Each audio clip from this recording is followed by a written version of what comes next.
ہادیہ فیضان کے سلوک سے بے حد دل برداشتہ ہوتی ہے۔ ساری رات فیضان گھر نہیں آتا، اس کی اتنی بے قدری، وہ تو اس بات پر اندر ہی اندر گھٹ گھٹ کر رونا شروع کر دیتی ہے۔ فیضان اپنے آوارہ دوستوں کے ساتھ پارٹی کرتا ہے، نشہ کرتا ہے اور پھر گھر واپس آتا ہے۔ جب اس کی ماں کو اس بات کا پتہ چلتا ہے کہ وہ گھر واپس نہیں آیا تو صبح صبح ہادیہ کے پاس آ کر اس کو کہتی ہے اب یہ بات تمہاری ماں کو نہیں پتہ چلنا چاہیے۔ فیضان نے اب اپنی ماں کے دباؤ میں آ کر یہ شادی کر تو لی ہے، مگر اندر ہی اندر وہ پہلے سے ہی سوچے بیٹھا ہوتا ہے کہ اس نے ہادیہ کو بالکل اہمیت نہیں دینی اور اس کے ساتھ برا سلوک کرنا ہے، لہٰذا وہی وہ روش ہادیہ کے ساتھ اختیار کیے ہوئے ہے۔ اب راضی اور اس کے گھر والے بھی ہادیہ کا یہ حال دیکھ کر بے حد پریشان ہو جاتے ہیں، اور اب راضی کا دل ہادیہ کی طرف سے تھوڑا صاف بھی ہوا ہوتا ہے۔ جب فون پر ہادیہ اسے کہتی ہے آپ نے مجھے دھوکہ دیا ہے، تو وہ عقل مند انسان ہے، اس بات کا سمجھ لیتا ہے کہ دونوں طرف کسی غلط فہمی کی بنا پر ہی ہم ایک دوسرے کو دھوکے باز سمجھ رہے ہیں۔ دوسری طرف ہادیہ کی ماں باپ بھی جو ہیں وہ ہادیہ کی طرف سے بے حد فکر مند ہے۔ ہادیہ کی ماں اس کے باپ سے کہے گی کیا فیضان ہادیہ کو وہ عزت اور مقام دے گا جو اس کا حق بنتا ہے؟ یہ تو لڑکا نہایت ہی بدتمیز ہے، میں آپ کو کہتی رہی اس کے ساتھ میری بیٹی کی زندگی برباد مت کریں، مگر آپ نے میری نہیں سنی۔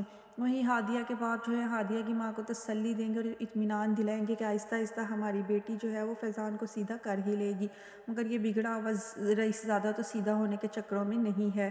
الٹا جب اس کے والد صاحب صفدر صاحب اس کو کہتے ہیں کہ تم راضی کے انڈر کام سیکھو اور آفس کو سنبھالو، تو بہت ہی زیادہ تل ملا جاتا ہے اور کہتا ہے کہ یہ میری انسلٹ ہے کہ میں اس کے انڈر کام سیکھوں۔ دوسری طرف ہادیہ بھی اب تھوڑے سے شوق سے نکلتی ہے تو وہ فیضان کے سامنے آ کر کھڑی ہوتی ہے اور اسے کہتی ہے کہ اگر آپ کو میں پسند نہیں تھی تو آپ کو مجھ سے شادی نہیں کرنی چاہیے تھی۔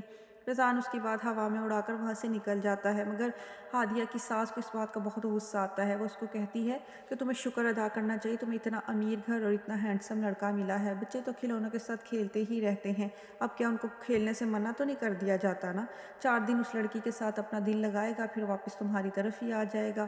ہادیہ یہ بات سن کر اتنی دنگ رہ جاتی ہے کہ یہ کس طرح کی سوچ ہے میری ساس کی۔ دوسری طرف نتاشا بھی راضی کے جو ہے وہ خوب لتے لیتی ہے، ہر وقت اس کی انسلٹ کرتی رہتی ہے، اس کو کہتی ہے کہ کسی خواب میں مت رہنا کہ میں تم سے شادی کر لوں گی۔